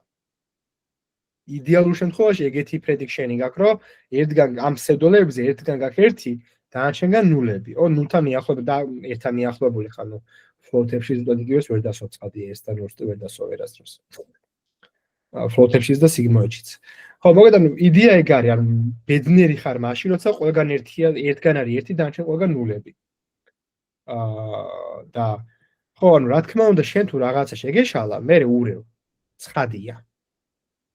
ანუ თუ მოდელმა არასწორად დაიჭირა ეს და ეს ძალიან ადრე თუ დაიწყე, მოდელი გაფუჭდება. იმიტომ რომ ძალიან დიდ სიგნალს მიცემ რაღაცებზე. მე როცა ძალიან დიდ სიგნალსაც არ მიცემ, ხო? იმიტომ რომ შენ თუ გინდა 0.9 დააფეთქი და ერთეუბნები, ანუ უფრო მეტად უბიძგებ რომ აქეთ წავიდეს, მაგრამ დიდი ლოსიც არ არის, ხო? ანუ რაღაცა მოდელს ძალიან არ უბიძგებ მაგისკენ. მაგრამ არც სხვა მხარეს აღარ გადააგდებ რომ არა ეგ როგორ შეგეშალა დებილო, სხვა მართლებით წადისაც არ ეუბნებ. ანუ მაგას ახალისებ მაგეთ წასვლას, მაგრამ რაღაცა პატარა ლოს სულ ადლებ, ხო? მაგრამ ახალისებ მაგეთ წასვლას, ასე ვთქვათ. ამიტომაც ხო მნიშვნელოვანია რომ ძალიან ადრე არ დაიწყო ეს რა. მაგდე ძალიან სენსიტიური ბოდიში ანტონ ძალიან სენსიტიური იქნება ამ პარამეტრის მიმართ რა. ამ ალფას არჩევაზე მაგარი სენსიტიური იქნება. ისმენატო. ამ დროს არ იყო ბევრი რეგულარიზაციის ტექნიკა და ხო, ისიც დროპაუტიც ახალი გამოსული არის. ბაჩნორმი იყო მაგ დროს და ლეიერ ნორმი. არ ამგონია. ბაჩნორმი არის 2016-17-ის გონი ვაფშე. ხო და დროპაუტზე კიდე ანუ 15-ის. ხო. თვითონ სტეპზე ხდება ახალი დროპაუტი თუ თვითონ ეპოქაზე? სტეპზე? ხო. ანუ ერთ ეპოქაში შეიძლება განსხვავებული დროპაუტები იყოს. ტელემუღამიც ეგ არის. ანუ წეგარ მაგიტო შეკითხე რომ ტელემუღამი დროპაუტის ეგ არის, რომ ყოველჯერზე სხვადასხვა მოდელი ხდება და რაღაც ხრივ დროპაუტს ეძახიან რომ assembling-ს გავსო. რომ ეს ნეირონები ამუღამებენ სხვადასხვა მოდელების assembling-ს, ხო? იმიტომ რაღაცა თვითონ რაღაც output-იც რო შემოდის, ის output-იც კი მანამდე თვითონ ეს output-იც მაგარი განსხვავებული იქნება, იმიტომ რომ მაგაში სხვანაირ წინა ლეიერის random გათიშული ნეირონებს სხვა გათიშული ნეირონებით შემოდის. ამიტომაც ხშირად ამბობენ რომ dropout-ი რაღაცნაირად სწავლობს assembling-ის იდეას. რომ ბევრი პატარა მოდელი აქვს და იმათ აერთიანებს. რაც და ყოველჯერზე სხვადასხვა არის რა. და ტელემუღამი ეგაა robustness-ში რომ ყოველჯერზე სხვადასხვა.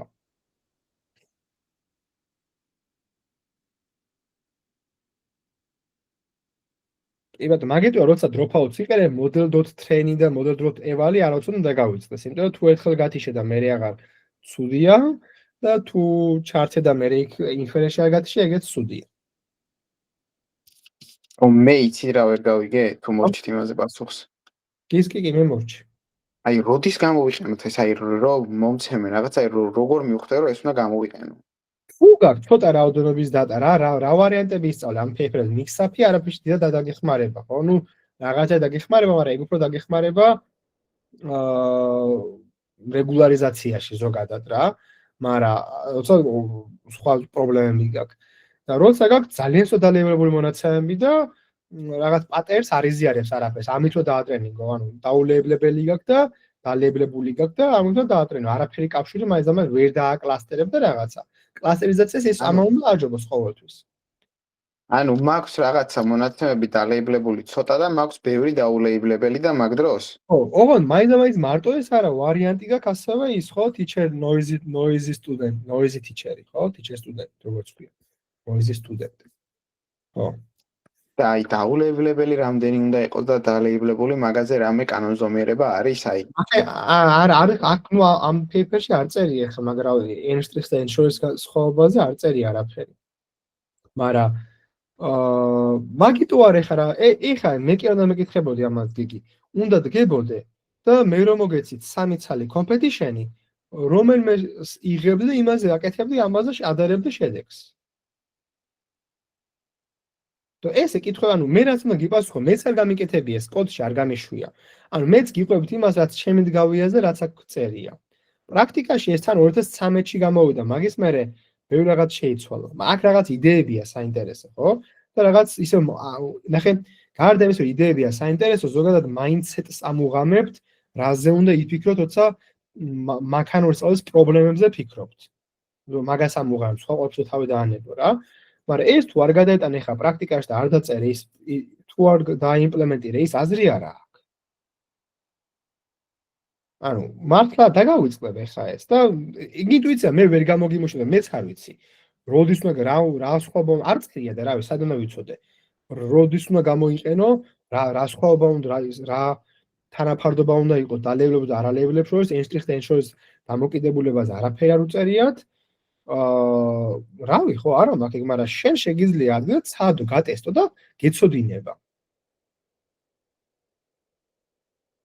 თელემუღა მეგარი რაღაც ის ამოცანები აკეთეთ, რა ხა შაბათს რა მაშინ გავაცდინოთ ეგ სემინარი რა აზრი აქვს მაშინ ანუ და შემდეგ სამშაბათამდე მოგცეთ რომ ამოცანა გააკეთოთ, იმიტომ რომ ფეიფერი აღარ გაქვთ ამ კვირაში წასაკითხი მეტი არაფერი და მგონი შეიძლება ეგრე ჯობდეს, იმიტომ რომ რავი აზრი არა აქვს ახლა.